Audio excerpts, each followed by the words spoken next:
बिस्मिल्लाहिर्रहमानिर्रहीम। अस्सलाम वालेकुम।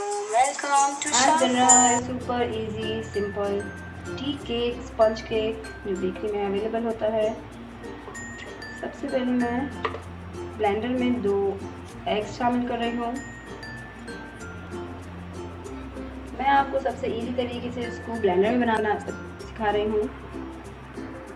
1/4 कप इसमें मैं कुकिंग ऑयल या बटर या घी, आपको जो अवेलेबल हो आप वो इस्तेमाल कीजिए। 1/4 कप मैं इसमें क्रीम मिक्स कर रही हूँ। 1/2 कप शुगर ऐड करेंगे इसमें।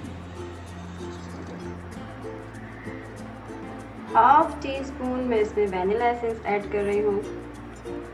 1 चुटकी इसमें फूड कलर डाल रही हूँ।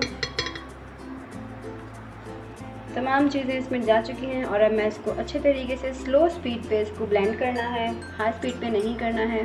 1 मिनट तक मैं इसको ब्लेंड करूँगी। मिक्सचर को ज़्यादा ब्लेंड नहीं करना है, सिर्फ चीनी डिज़ोल्व होने तक का इसको ब्लेंडर करना है। जग में थोड़ा सा मिक्सचर लगा रह गया था, उसको मैंने थोड़ा सा दूध डाल के वो भी इसी के अंदर ले लिया है। क्वांटिटी इसकी बिल्कुल भी हमें वेस्ट नहीं करनी है, जितनी हमें क्वांटिटी चाहिए पूरी लेनी है। 1 कप मैदा लूँगी, उसको मैं छानते हुए डालूँगी। छानते हुए डालना ज़रूरी है, बिना छना हुआ नहीं डालना है, वरना इसके अंदर लम्स बन जाएंगे और वो अच्छा नहीं बनेगा केक। मैदा छान लिया है। अब मैं इसमें 1 टीस्पून बेकिंग पाउडर डालूँगी, वो भी इसी तरीके से छन्नी से छानते हुए डालना है। 1 टीस्पून इसमें मैंने बेकिंग पाउडर लिया है, वो भी इसी तरीके से छानते हुए डालना है।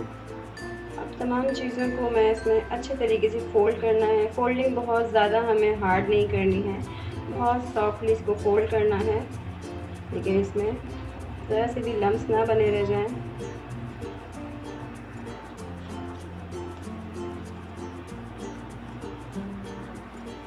बहुत स्मूथ मिक्सचिंग इसकी होनी चाहिए। मिक्सचिंग में ज़्यादा इसके फोल्डिंग ना हो।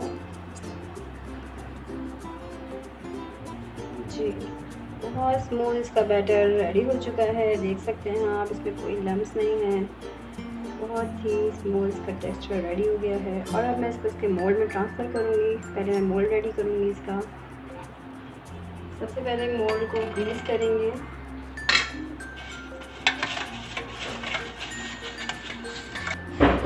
मोल्ड को ग्रीस होने के बाद थोड़ा सा इसके ऊपर हम मैदा लगाएंगे और वो चारों तरफ इसके बना लेंगे हम ऐसे करके।